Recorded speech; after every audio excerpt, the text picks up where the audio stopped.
So, there's this turtle. His name's Franklin. Franklin is part of this imperialist group of reptiles and turtles, most of them snapping turtles, some of them bigger than a man. And these guys helped liberate an entire kingdom from this crazy woman named after a fruit. Here's the deal with this kingdom. Eventually, you eat enough mushrooms that you become a mushroom. Now, because these crazy people are eating all these mushrooms, they're just giggling and having a hollering, laughing, having a hootenanny.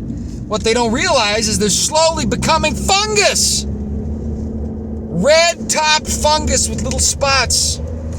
And at random intervals, this crazy Italian will pop through these pipes in this kingdom that exist like some sort of ancient architecture of a society from the past, and he'll start murdering turtles. Our hero Franklin found out about this situation collaterally. It was Christmas. The turtles didn't know anything about Christmas, but they celebrated it for some reason. They didn't know what it was. Every year they gave each other gifts. One Christmas, this mad little Italian pops out of a pipe, jumps under a rock, money explodes out from under the rock, and it knocks his Aunt Phyllis off the rock onto her turtle back, where she dies. Then, not to be outdone, this crazy Italian, he picks up the turtle shell of his Aunt Phyllis and drop kicks it into 10 members of Franklin's family.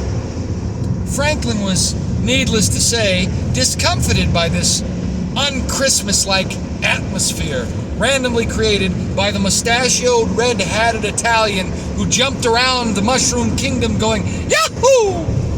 Very, very, very weird thing. Well, the weird thing about this Italian, every now and again, like the other turtles he killed, he would fall off into the abyss. But he would always come back, especially if he'd been eating a lot of these green mushrooms.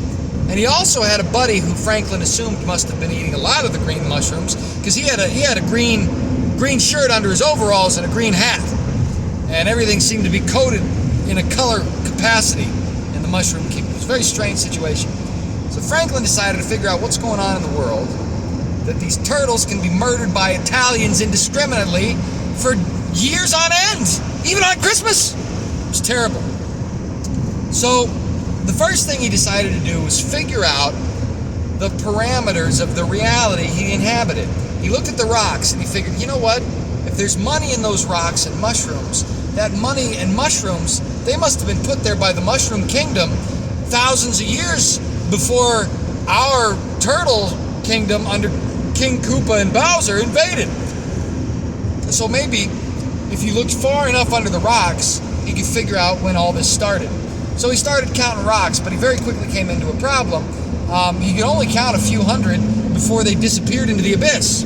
So, thinking quick, Franklin, our turtle buddy, looked up Hunter. Hunter's this turtle who lives on a cloud, and he's one of the snapping turtles, but he does all this powder that is secured from the blowfish that he fishes for out of the water areas of the Mushroom Kingdom. And it's theorized, since he's called King Koopa, that this turtle on the cloud, he's the son of Bowser, but it's theorized that the reason he throws his children at the Italian is because of all the blowfish powder he's been snorting up his turtle nose. So Hunter the turtle, he's got some weird ideas. He wears aviators, he's got a scarf, he goes around in his underwear and does unmentionable things to Chinese turtles. Mess of a guy. But he helps give Franklin some insight, you see, because when he's fishing in these water areas, what he finds that the fish, they don't reproduce like normal creatures. They don't have a lady fish and a male fish, and they make baby fish. No. These fish just show up from screen to screen. Now, in the Mushroom Kingdom, it's all two-dimensional. So you got to understand, they don't use the term horizon. They use screen to screen. So every transit from one screen to another somehow produces more blowfish. It's a process totally unknown to the turtles. They don't understand it. They just know it happens. Hunter in the top, he does his best to capitalize fully on this reality. So, they don't know how old the fish are, where they've been, but using an algorithmic formula, Franklin is able to determine the maximum amount of spawning, even though there's no spawn, they just show up, but that's the word they use, these fish could have and the minimum amount, and he comes to a number in the billions. Well, that's still not enough information to plot out the origins of this mad mushroom kingdom. Don't pay no attention to my hand here. So what does Franklin do? He goes to the king himself, Bowser, who lives right on top of the magma of the mushroom kingdom. I mean, he lives right in that magma inferno. And Bowser has these weird theories about reality, and he's trying to get the Italian to fall into the magma so that he quits coming after the fruit Princess Peach. So he's got Peach like bait behind him, and he'll stand on this bridge, and the idea is when the Italian's in the right spot, he can let go of the bridge and the guy will fall into the magma. But what happens is the Italian shows up, throws a bunch of turtles around, Bowser falls in, and now they're in a period between kingdoms. So Franklin and his turtle scientists, they go about looking at the magma to determine maybe the mushroom carcasses and the coins have been put in the magma and then it cooled over time, and that's what's going on with all these ancient civilizations. I mean, it does make a kind of sense, but it doesn't make enough sense. It's not mint, if you will. They don't even know where these coins are coming from. Well, they're at an impasse until Bowser respawns out of nowhere, and now there's this little dinosaur thing with a tongue like a chameleon that only eats fruit that the Italian dude rides, and Bowser says that's from the civilization before the Koopas, and Franklin's decided he's just got to watch the Italian. So he watches the Italian very carefully, and what he finds is that sometime in one of these levels underground, the Italian jumps into a wall and disappears. There's a secret room back there. It should be a wall, but in fact, it's a secret room. And there's all kinds of rocks with all kinds of coins, and there's all kinds of mushroom carcasses, and the Italian just makes out like gangbusters. What Franklin discovers is that this is in fact a glitch. Now, he doesn't know what the word glitch means, but it's a legendary term from fantastic narratives of the other Koopas, which posit the universe they inhabit isn't something that developed randomly, but was in fact designed. Well, what Franklin finds out is that there are indeed ones and zeros and Japanese kanji, he doesn't know what that word means, but they're there, and English characters, and it's the background reveal code of the simulation of the Mushroom Kingdom. And he realizes that when he finds one set of numbers that are 1980, and they're followed by a little C that's circled, the copyright. It turns out the whole world isn't thousands or trillions of years old. It's only 45 years old.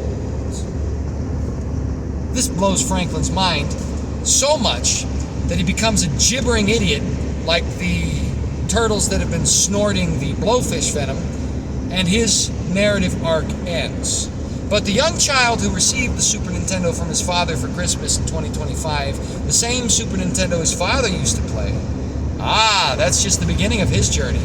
For he realizes that very much like Franklin, he inhabits a world with the appearance of reality that may not reflect the actual reality. For similarly, the world in which we live in has digital limitations like the ones and zeros in Franklin's world. For example, Planck's constant functions ultimately as a limit to smallness.